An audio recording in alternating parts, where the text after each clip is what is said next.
Alright guys, what's going on? It's Jack and welcome back to another video. So the latest word on the internet is saying that the next Call of Duty is not going to be entitled Black Ops. It's not going to be a Black Ops reboot, so to speak. It's not, yada yada yada. But there's a few things I want to say about that. There's a multitude of reasons why not to worry, and if certain things are true about the title, well, it could leave room for excitement. I know that there are those of you that watch my channel that are big fans of Sledgehammer games. Even though I'm not very fond of World War II, from a multiplayer perspective, it's certainly not the worst COD ever made, and that game certainly has a ton of potential. It could have been one of the best Call of Duties for me personally ever made, in my opinion, but there were a few things that kind of ruined that for me personally, in my opinion, and what I personally enjoy with Call of Duty. But teach their own, different strokes for different folks when it comes to Call of Duty and just gaming in general. But here's the thing. If this is true, then this is basically going to mean that we're going to get a lot more of a Sledgehammer type of flavor into the game, especially since they were the ones that spent them and Raven Software are the ones that spent the most time developing that game, so it makes all the sense in the world. And even though Treyarch is pretty much in charge since they've been put in to help or whatnot, there's a few things that we can definitely look forward to. Like now, first and foremost, it's safe to say that just because a game may not be called Black Ops, that doesn't necessarily mean that it won't play like Black Ops. Like, for instance, look at it this way. Modern Warfare is called Modern Warfare, right? But it plays like a campier, safer version of Ghost, so to speak. And I mean safer as in the amount of safe spaces, camping spots, the size of the maps, the spawn system that's not very good, the developer's not listening, yada yada yada. It's basically like an amplified version of Call of Duty Ghosts. So if you didn't like Call of Duty Ghosts because of the way that game played, then you're not gonna like Modern Warfare unless you turn into a very campy type of player. Now, in terms of campaign, I hear nothing but good things about the campaign, other than the fact that it wasn't long in terms of Modern Warfare. But the thing is, again, a title isn't something we should be that focused on, except for branding. The branding can be very deceptive. Just because a game is called something doesn't necessarily mean it's going to be better or worse. It really just depends on the experience and the decision making that developers decide to put into the game.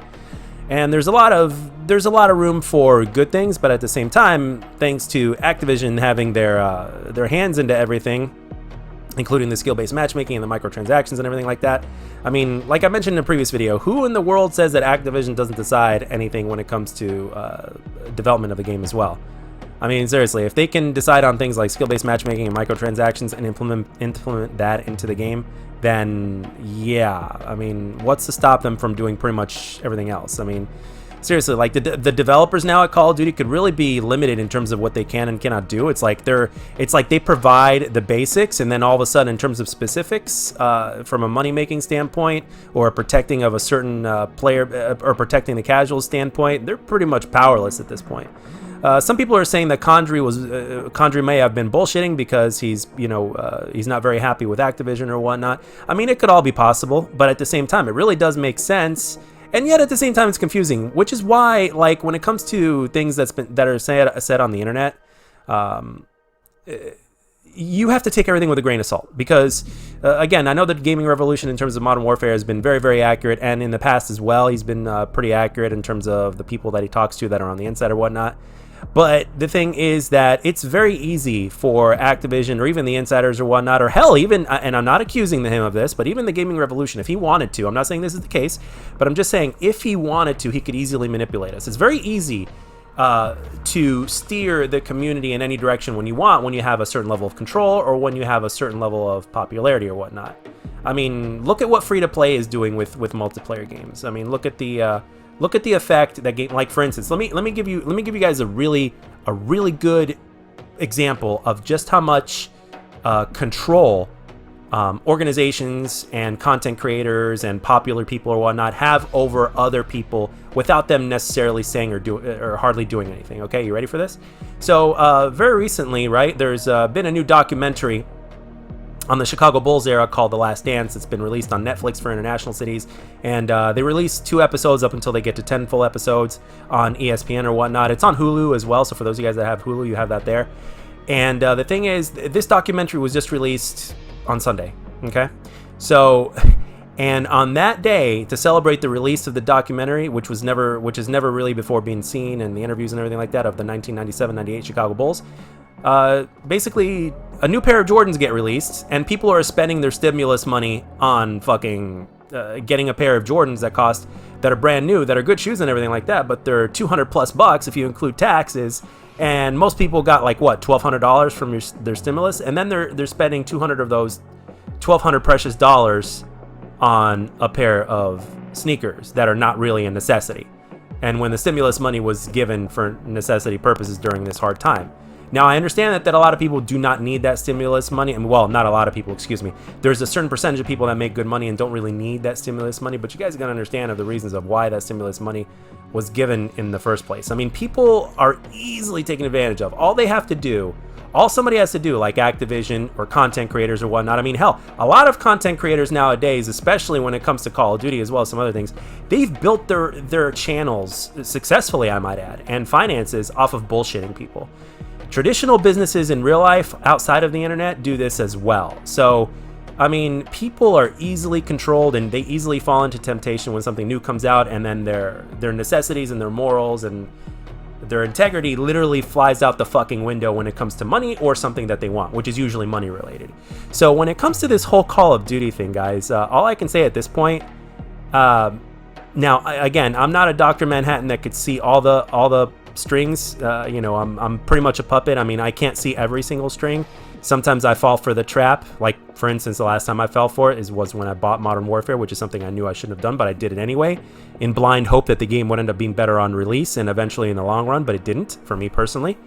But the thing is, I've fallen for it, and the thing is, like, you know, for different reasons, especially when it comes to it. I mean, the thing is, all you could do is basically just try to see as much as you can and try to keep your eyes on the big picture. And it really is sad of just, like, Activision at this point, you know, it's no secret that they want so much control. They want control over everything, from our pockets to you name it, and they'll do anything to get it. So again, like I said, I'm not really accusing the gaming revolution of being a compulsive bullshitter or anything like that. I'm not saying that at all.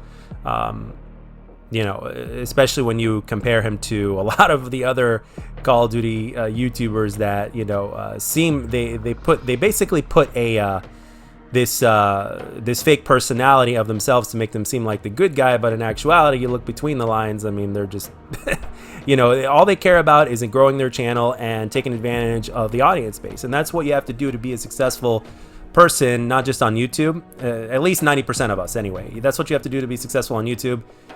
Being real is something that is not really popular nowadays, unless you already are popular and managed to grow and basically have basically stuck true to yourself since the beginning, when YouTube was in its golden days, like around the Black Ops 1 days, when Call of Duty was in its golden days. Modern Warfare 2, Modern Warfare 3, Black Ops 1, and even Black Ops 2. But yeah, guys, I just wanted to say, take all the rumors with this new Call of Duty, whether it's gonna be called Vietnam or not, or Vietnam, or however you want to call it, or you know, what the title's gonna be, when it's gonna come out. Is it gonna come out this year? Is it gonna come out next year? You know, all these things, really take everything with a grain of salt, because when you look at the history, you know, are we getting Modern Warfare 2 multiplayer remastered? Oh wait, we are. Oh wait, we're not. Oh wait, we are. Oh wait, we're not. Yes, no, back and forth, everything like that.